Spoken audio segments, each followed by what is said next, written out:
Hola, son las 8:29 de la noche en Bogotá, Quito y Lima. Seguimos en Directo América, edición nocturna. Gracias por acompañarnos. A continuación, los titulares de la hora. Israel violó todas las líneas rojas, así lo afirmó Hassan Nasrallah en su primera alocución desde que explotaron miles de localizadores y radioteléfonos de Hezbollah. El líder del grupo islamista prometió venganza, mientras que Israel dice haber bombardeado por lo menos 100 lanzacohetes de Hezbollah en Líbano. Ecuador vivió una noche a oscuras tras el racionamiento de electricidad a nivel nacional. Una medida que se da tras una crisis energética derivada de una grave sequía que se registra en sus principales centrales eléctricas y que se repetirá la semana siguiente. La guerrilla colombiana del ELN reaccionó a la decisión del gobierno de suspender el proceso de paz tras el ataque a una base militar. El grupo afirmó que pueden seguir las negociaciones incluso en medio de operaciones y mientras tanto subió a 3 el número de muertos por el atentado de esa guerrilla.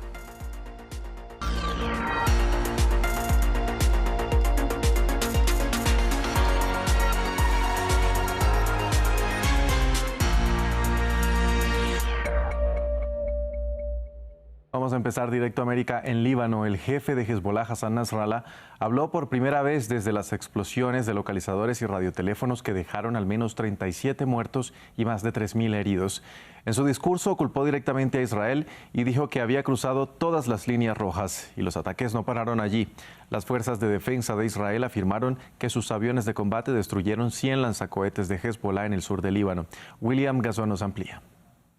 Se trata del discurso que todos los libaneses esperaban. Hassan Nasrallah tomó la palabra por primera vez desde las explosiones de artefactos electrónicos que dejaron más de 30 muertos y miles de heridos en el país. El jefe de Hezbollah dijo que estos ataques podrían ser considerados como una declaración de guerra por parte de Israel, a quien el grupo libanés atribuye la responsabilidad, un hecho al que Israel no ha hecho referencia. Nasrallah también prometió represalias. No hay duda de que la agresión que tuvo lugar es importante y, como dije en mi discurso, no tiene precedentes y se responderá con una retribución dura y justa y un castigo justo donde lo esperan y donde no. Durante una hora, Nasrallah multiplicó las amenazas contra Israel, por lo que se teme una escalada en el conflicto. El miércoles, el gobierno israelí expresó su voluntad de trasladar el foco de la guerra hacia la frontera con Líbano y devolver a los habitantes del norte de Israel a sus hogares. Promesas rechazadas por el jefe de Hezbollah. Digo a Netanyahu, a Galant y al ejército enemigo, no podrán traer a la gente del norte de vuelta al norte, no podrán traer a los colonos, a los ocupantes, a los usurpadores de vuelta a los asentamientos del norte. Ante sus televisores, los libaneses reaccionaron a las declaraciones del líder de Hezbollah y no parecen temer una escalada en el conflicto. Las palabras de Hassan Nasrallah nos animan a seguir adelante. No nos hacen retroceder, al contrario, aumentan nuestro entusiasmo y nuestras fuerzas. Por otra parte, la diplomacia estadounidense defiende a Israel y pide a Hezbollah parar con lo que llaman ataques terroristas contra su aliado. En uno de sus últimos discursos como secretario general de la OTAN, Jens Stoltenberg enfatizó en la importancia de que la alianza militar tenga dinero suficiente para enfrentar lo que denominan amenazas.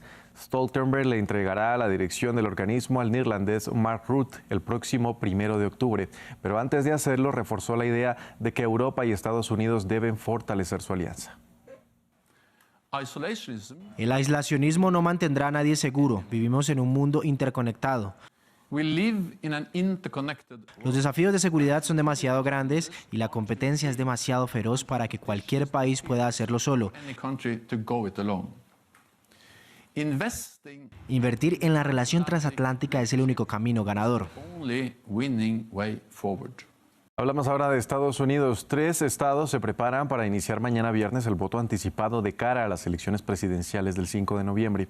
Uno de ellos es Minnesota, tierra natal del candidato a vicepresidente del Partido Demócrata, Tim Walz. Los ciudadanos podrán emitir el sufragio en el lugar de votación o por correo y las papeletas se empezarán a tabular 19 días antes del momento de los comicios, aunque los resultados no se informarán sino hasta que cierren las urnas.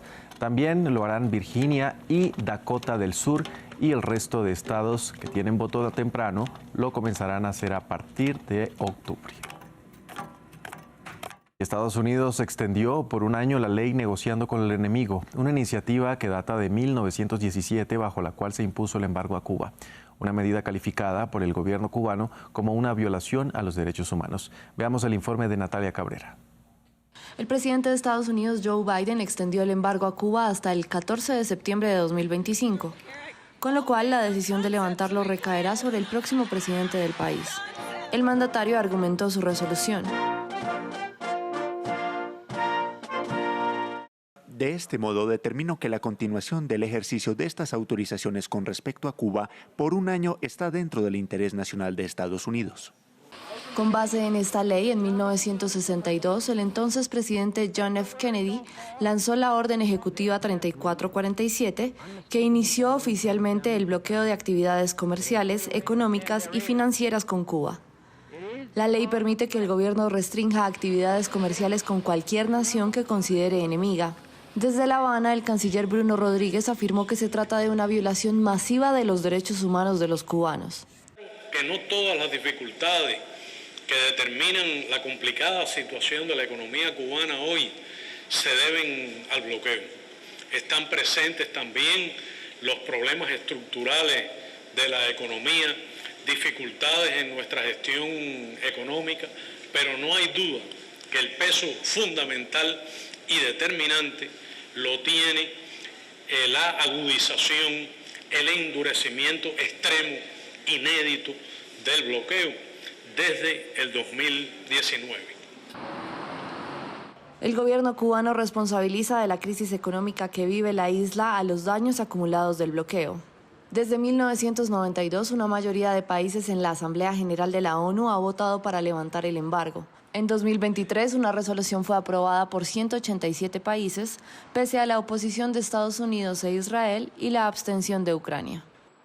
En Colombia, el presidente Gustavo Petro y el comandante de la guerrilla del Ejército de Liberación Nacional, Antonio García, intercambiaron tuits en la red social X en la que rebajan el tono.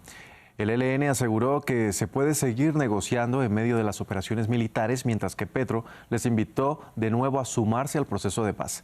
Esto luego de que el presidente dijera que las negociaciones se congelaban tras un ataque de esa guerrilla que dejó 3 soldados muertos. Luis Muñoz con los detalles. Después de la ruptura, matices. Antonio García, comandante de la guerrilla colombiana del Ejército de Liberación Nacional, dijo que pese a no haber un cese el fuego con el gobierno, la paz podía continuar discutiéndose. El ELN ha sido objeto de operaciones militares en su contra por parte de la policía y las Fuerzas Armadas, pero nunca hemos dicho que el proceso de paz esté roto. Quien rompe es el presidente Gustavo Petro con sus declaraciones. Aún en medio de las operaciones militares pueden continuarse los procesos de paz. Eso han hecho en varios momentos diferentes gobiernos. Ahora no puede ser la excepción. Le respondió horas más tarde el presidente de Colombia, Gustavo Petro, que también redujo el tono después de que el martes anunciara que se cerraba un proceso de paz con sangre. Este jueves les invitó a comprometerse de nuevo con la paz. Se rompe un proceso de paz y se rompe la vida de los jóvenes y se hace sufrir a las familias pobres. Si el ELN no quiere romper el proceso de paz, dígalo. No se silencien, que la paz es para gritarla y la violencia para enterrarla. La ruptura se produjo después de que el martes el ELN atentara contra una base militar del departamento de Arauca, fronterizo con Venezuela, en la que han muerto 3 militares y han resultado 26 efectivos heridos.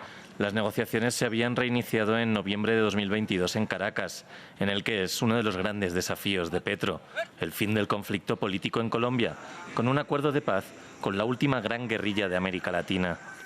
Ecuador vivió un nuevo apagón desde la noche del miércoles hasta la mañana de este jueves con el objetivo de ahorrar electricidad debido a la crisis energética por la sequía que atraviesan las principales centrales hidroeléctricas del país.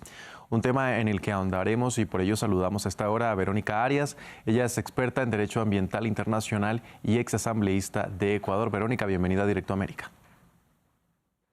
Muchas gracias, un gusto estar acá. Verónica, en términos generales, ¿qué es lo que está pasando exactamente en Ecuador, donde hace ya unos meses se había advertido un panorama como este? Bueno, es lo que está pasando, lo que venía o tenía que suceder luego que no se han tomado las medidas correctivas durante mucho tiempo, y esto significa diversificar la matriz energética. El 70% de la energía del Ecuador, si bien es cierto, es una energía limpia, pero es altamente dependiente justamente del agua. Y con unas sequías como las que estamos pasando, una de las más fuertes en los últimos 20 años, simplemente tenemos ríos que están totalmente secos, el caudal hidrológico está totalmente seco y estamos esperando nada más que llueva. Eso no va a pasar sino hasta fines de octubre, y evidentemente si no hay todo un andamiaje de algunas soluciones que tenían que preverse desde hace décadas, estamos sufriendo las consecuencias actualmente. Un problema que no es netamente de Ecuador, Verónica. Su vecino Colombia, por ejemplo, también experimenta una sequía en varias zonas del país y por ello decidió limitar las exportaciones de energía a Ecuador. ¿A quién recurre entonces el gobierno ecuatoriano en estos casos? Bueno, en este caso se está generando alternativas como por ejemplo las barcazas que están proveyendo de más de 100 megavatios. Se está justamente racionando la provisión de energía. Hemos tenido apagones de 4 y 8 horas. El día de ayer comenzó con esto. La próxima semana se prevé también que haya toda la próxima semana un racionamiento de energía en todo el país, y la sumatoria de todo esto da el resultado de que simplemente tenemos que saber que vamos a tener que contar con este tipo de razonamientos los próximos meses hasta que se encuentre de alguna forma soluciones mucho más reales. Sabemos todos que no va a ser en el corto plazo, y por tanto también se ha pedido que el sector productivo, el sector industrial, genere sus propias plantas eléctricas para de alguna forma aliviar también el sistema para todo el resto del país. Así que son de alguna forma parches, digamos así, hasta tener soluciones mucho más importantes y profundas a mediano y largo plazo.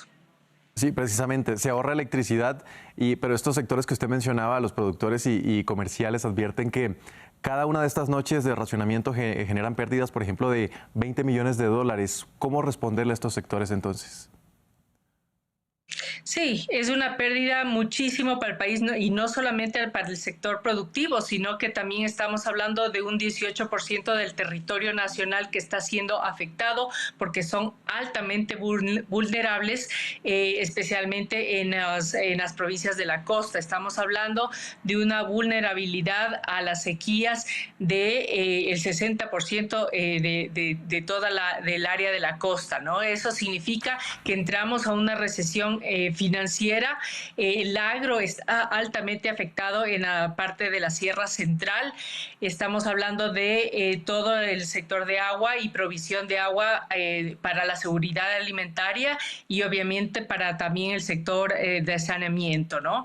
Entonces, la verdad es que no solamente el sector privado está sufriendo, porque también hay todo el agro, todo el sector del campesinado y de las comunidades que han perdido sus productos, y simplemente no llueve, no cae ni una sola gota de agua.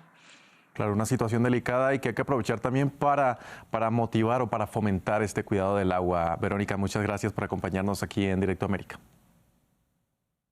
Con mucho gusto. Vamos ahora con Barcelona. La construcción de la torre más alta de la Catedral de la Sagrada Familia estará terminada para 2025, según anunció el departamento de prensa de este monumento. Se espera que el último panel de dicha torre, bautizada con el nombre de Jesucristo, se instale a finales de este año antes de que se coloque la cruz que adornará la punta. La obra del emblemático templo se inició en el año 1882 por parte del arquitecto Antoni Gaudí. Hasta aquí Directo América, edición nocturna. Gracias por acompañarnos. Pero no se desconecte porque la programación en France 24 continúa. Ya viene Gabriel Holchen con un nuevo capítulo de Expreso de Oriente. Feliz noche.